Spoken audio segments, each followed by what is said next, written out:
A scientist believes he may have solved the infamous mystery of the Bermuda Triangle, which has been the site of supernatural speculation.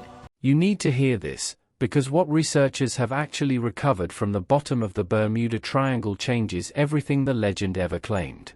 For decades, this stretch of the Atlantic gathered myths the same way it gathered ships, alien encounters, underwater gateways, vessels disappearing without a trace. But when scientists finally started sending advanced equipment deep into the ocean floor beneath the triangle, the discoveries waiting below were stranger and more unsettling than any conspiracy theory had ever suggested. Now, one of the world's greatest enduring mysteries is a mystery no more. For decades, the Bermuda Triangle has captured imaginations with stories of vanishing planes and ships, but now a new scientific theory claims to have finally answered this mystery. The truth is stranger than any myth. The reason is pretty simple, actually. Ancient shipwrecks hidden in darkness for nearly a century. Underwater landscapes so dramatic they barely seem real. And environmental conditions so harsh and unforgiving that a ship could vanish entirely, without a single survivor or distress call, leaving the world searching for answers for generations.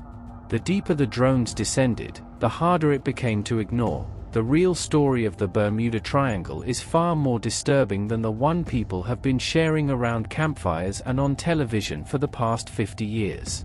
What is this place, really? Before we get to the drone footage, I want to give you some real context, because the Bermuda Triangle has been so heavily covered in mythology that most people have honestly never learned what it truly is. The real geography, I can assure you, is more fascinating than anything Charles Berlitz ever imagined. The Bermuda Triangle covers a large stretch of the northwest Atlantic Ocean. Draw lines connecting 3 points: Miami, Florida, the island of Bermuda, and San Juan, Puerto Rico, and you've got the approximate boundaries of the region. Depending on how broadly you draw those lines, that works out to somewhere between 500,000 and 1.5 million square miles of open ocean, roughly equal to the entire surface area of the Mediterranean Sea. The Bermuda Triangle has captured imaginations with stories of vanished planes and ships, but now a new scientific theory claims to finally have the answer. Here's the first thing that should genuinely surprise you. The Bermuda Triangle does not officially exist. It appears on no recognized world map. The US Board on Geographic Names does not recognize it. NOAA has stated publicly that the region contains no unusual anomalies whatsoever. The name itself wasn't even introduced until 1964, when a writer named Vincent Gaddis used it in a pulp adventure magazine. That became the foundation of one of the most persistent myths in modern history. From the beginning, this was a story designed to sell magazines. But here's what makes that especially ironic: the actual oceanography of this region is, without any exaggeration, extraordinary. The real science behind the Bermuda Triangle is fascinating enough to stand entirely on its own. It spent decades buried beneath Atlantis theories and extraterrestrial speculation, and that's exactly why the genuine discoveries are so worth uncovering. Which brings up the obvious question: if government agencies had been publicly dismissing the triangle for years, why did researchers keep returning? What were they really looking for when they sent those drones down? The ocean floor, what's actually underneath? The ocean floor beneath the Bermuda Triangle is not a flat, featureless expanse. It is some of the most dramatic underwater terrain on the planet. We're talking about the Puerto Rico Trench, the single deepest point in the entire Atlantic Ocean. The deepest recorded measurement there is called the Milwaukee Depth, sitting at 27,493 feet below the surface. Over 5 miles straight down. If you took Mount Everest and dropped it into the Puerto Rico Trench, the summit would still be submerged by more than a mile of ocean. When researchers lower ROVs, remotely operated vehicles, essentially sophisticated underwater drones, into depths like these, they're operating under conditions that are as hostile as anything on this planet. Crushing pressure, near-zero visibility, water temperatures hovering just above freezing. And what those ROVs have discovered in that darkness isn't the stuff of legends. It's something more sobering and, in many ways, far more disturbing. Sonar mapping technology has advanced dramatically in recent years, and scientists have used it to produce detailed surveys of the seafloor with a level of precision that simply wasn't possible before. What emerged from those surveys revealed massive underwater cliff formations, deep canyon systems cutting through the seabed, and, perhaps most significantly, methane hydrate deposits scattered across the ocean floor. That last one deserves your full attention. Methane hydrates are crystallized formations where natural gas is trapped inside ice-like structures on the ocean floor. Under the right geological conditions, those formations can rupture, suddenly, violently, without warning. When a large methane bubble forces its way up through the water column, it temporarily reduces the density of the seawater above it so severely that a vessel sitting on the surface could lose its buoyancy almost instantaneously and sink. No warning. No time to transmit a distress call. No survivors. Just gone. This is not internet speculation. This is peer-reviewed science.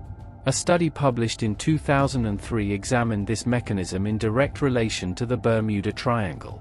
Researchers at Southern Methodist University determined that the last major gas venting event in the area occurred approximately 20,000 years ago, so the honest scientific position is clear. The mechanism is real and theoretically terrifying, but there is currently no evidence linking it to modern maritime disappearances in the triangle. The deposits, however, are still down there, sitting on the ocean floor, waiting. The ghost ship that returned, SS Cotopaxi. Pay very close attention here, because what I'm about to tell you is one of the most remarkable true maritime stories in modern history, and the ending, which is fully verified and documented, is one that most people have never heard. November 29, 1925. A steam-powered cargo ship called the SS Cotopaxi leaves Charleston, South Carolina, heading for Havana, Cuba. She carries 32 crew members and a full cargo of coal. 2 days into the voyage, the ship sends a wireless distress signal, a transmission that would remain essentially lost for nearly 100 years. And then, complete silence. No ship. No bodies. No debris field. Not a single piece of evidence showing what happened to her. For 95 years, the SS Cotopaxi remained at the top of the Bermuda Triangle's greatest mysteries list. Referenced in films. Inspiring ghost stories. Appearing in documentary after documentary as Exhibit A for the argument that the Triangle was swallowing ships and leaving no trace behind. The mystery seemed genuinely, permanently unsolved. Then Michael Barnett began asking questions. Barnett is a marine biologist who works with NOAA, yes, the same federal agency that officially states no anomaly exists in the Triangle, and for nearly 15 years, he had been exploring a wreck located off the coast of St. Augustine, Florida, known among local divers as the Bear Wreck. Nobody knew its true identity. Barnett believed he might. So he followed the evidence. He contacted British historian Guy Walters, who conducted archival research at Lloyd's of London, the insurers of the Cotopaxi, and uncovered something that should have been discovered decades earlier, a previously unknown distress signal transmitted on December 1, 1925. By comparing the ship's documented route with the signal's coordinates, they calculated a likely sinking location that pointed directly to the Bear Wreck. Barnett's team conducted the dives. The vessel's dimensions matched the Cotopaxi's original blueprints. The boiler arrangement was consistent with engineering records. The size and structure of the wreck aligned with historical documentation down to the finest accessible details. Identification confirmed, the Bear Wreck was the SS Cotopaxi. And the underwater footage revealed a story that was completely, ruthlessly ordinary. The wooden hatch covers over the cargo holds had deteriorated badly over time. When a tropical storm struck on December 1, 1925, water rushed in. The ship sank quickly. 32 men. No survivors. No supernatural force. Just a vessel with weakened structural integrity, caught in a storm at sea. The Bermuda Triangle didn't claim her. Decaying wood and a tropical storm did. Flight 19 and the USS Cyclops, what the data shows. Let's address the two cases the entire mythology of the Bermuda Triangle is built around, because the genuine history is, if anything, more dramatic than the supernatural version. Flight 19. December 5, 1945. 5 U.S. Navy Avenger torpedo bombers lift off from Naval Air Station Fort Lauderdale for a routine training flight. None of them return. A rescue aircraft dispatched to find them, a PBM Mariner carrying 13 men, also vanishes. 14 planes. Dozens of men. Gone without a trace. Here is what the investigation established.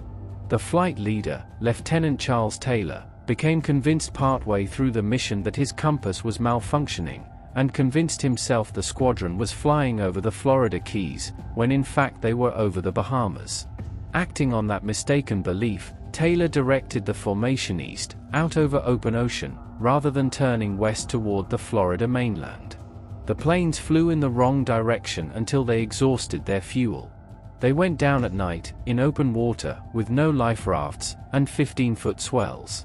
And crucially, the Gulf Stream, one of the strongest ocean currents on Earth, flows directly through that region. It is powerful enough to scatter wreckage and push debris hundreds of miles within hours of a sinking. That is why no wreckage was ever found. Not a dimensional anomaly. Not an underwater vortex. The Gulf Stream. As for the Rescue Mariner, PBM Mariner aircraft of that era were routinely referred to by their own crews as flying gas tanks, because of their documented tendency to ignite mid-flight. Witnesses aboard a nearby merchant vessel reported observing a sudden aerial explosion that evening at approximately the right time and location. That is almost certainly the fate of the rescue plane. The USS Cyclops. March 1918. A U.S. Navy collier with 306 people aboard departs Barbados, bound for Baltimore. No distress signal. Never seen again. No wreckage. No bodies. No confirmed explanation. The largest single loss of life in U.S. naval history not attributable to enemy combat. I am not going to tell you that one has an easy answer. It does not. What I will tell you is where the credible evidence points. The Cyclops was carrying an overloaded cargo. One engine was not operational at departure. Her route took her through a corridor notorious for fast-forming, violent weather. Her commanding officer had a documented disciplinary history including a prior court-martial. And the state of maritime record-keeping in 1918 means whatever evidence might have resolved this case is almost certainly lost permanently. Is it a genuine mystery? Yes. Is it supernatural? The evidence does not support that conclusion. How the myth was created. Here's where the story takes a sharp turn, because what actually happened to the Bermuda Triangle's reputation is genuinely shocking, just not the kind that involves lost underwater civilizations. In 1974, Charles Berlitz published The Bermuda Triangle, which became one of the best-selling non-fiction books of the decade. Berlitz claimed that ships and aircraft were disappearing at a statistically unusual rate, that these vanishings defied rational scientific explanation, and, believe it or not, that the lost city of Atlantis might somehow be involved.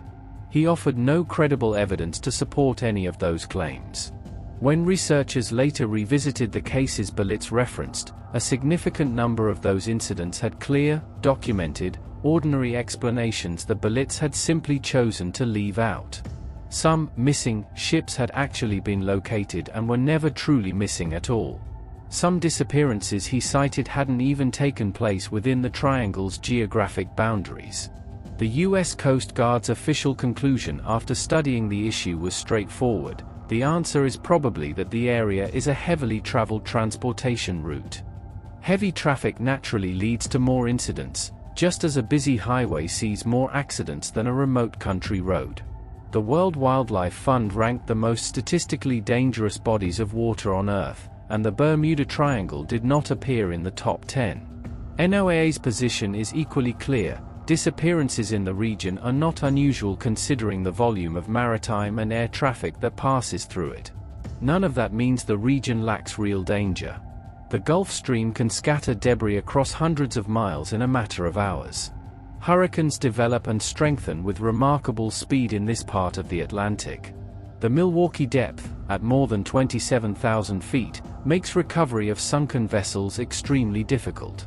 And a navigational phenomenon known as the agonic line, where true north and magnetic north align, passes through the region, historically causing compass errors in vessels that failed to account for the correction. These are genuine hazards. Well documented. The real explanation. But compass calibration mistakes and a powerful ocean current is a much harder story to fall in love with than Atlantis and alien involvement. And that gap, right there, is the real mystery hiding inside the Bermuda Triangle story.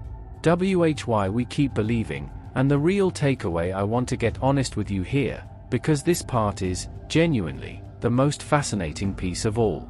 Why does the Bermuda Triangle myth persist? Scientists have debunked it. Federal agencies have debunked it officially. Marine biologists with 15 years of real dive experience have located the missing ships and provided entirely rational explanations.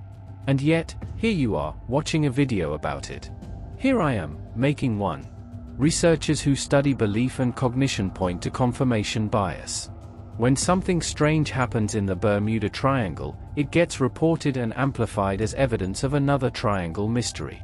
When something comparably strange happens in the North Sea or the Bay of Bengal, nobody frames it as a mystery. Those incidents get filed away as maritime accidents. We drew a triangle on a map and started interpreting ordinary maritime disaster as supernatural evidence. There's something else at work too, something deeply, almost embarrassingly human. A cargo ship sinking because of deteriorated hatch covers and a tropical storm is a tragedy. But it is also, in a certain sense, quiet. Ordinary. A cargo ship disappearing into a dimensional rift? That's a story. That matters. That leaves a mark on the imagination. Human beings are neurologically wired to reach for story over silence. The Bermuda Triangle keeps rebuilding itself every decade because the mythology satisfies something that the truth doesn't quite reach. We want to believe there are still corners of this world that refuse to be explained. The actual science, the Gulf Stream, the storm patterns, the methane deposits, the seafloor surveys, the drone footage showing nothing more remarkable than rusted metal and the slow work of decay, sits alongside all of it, patient and waiting, available to anyone who wants to find it. So here is what I want you to carry away. The Bermuda Triangle is real. It possesses genuinely extreme natural characteristics, one of the most powerful ocean currents on Earth, some of the most active hurricane formation corridors on the planet, the deepest point in the Atlantic at over 27,000 feet, and methane hydrate deposits scientists are still actively studying. Ships and planes have disappeared here, and yes, some of those disappearances remain. Genuinely, honestly unexplained. The USS Cyclops is the clearest example. That mystery is real, and I will not pretend otherwise. But what the ROVs, sonar mapping, archival investigations, and actual underwater dive work have established is that the overwhelming majority of these disappearances trace back to rational causes: severe weather, navigational error, mechanical failure, and the physics of one of the most demanding ocean environments on this planet. The disturbing footage from the bottom of the Bermuda Triangle is not footage of Atlantis. It is footage of ships. Real ships, crewed by real people who set sail on voyages they didn't survive, not because some invisible force reached up out of the deep and claimed them, but because the ocean is vast and merciless, and entirely indifferent to human life. That, to me, is the genuinely disturbing part. Not the myth. The truth. And maybe that's ultimately what makes the Bermuda Triangle so enduring. When you look at it directly and honestly, the truth is already eerie enough. It doesn't need anything added. If this kind of evidence-first, science-backed deep dive is the content you want more of, subscribe. Drop a comment below. What unsolved mystery do you want us to go after next? I read every single one.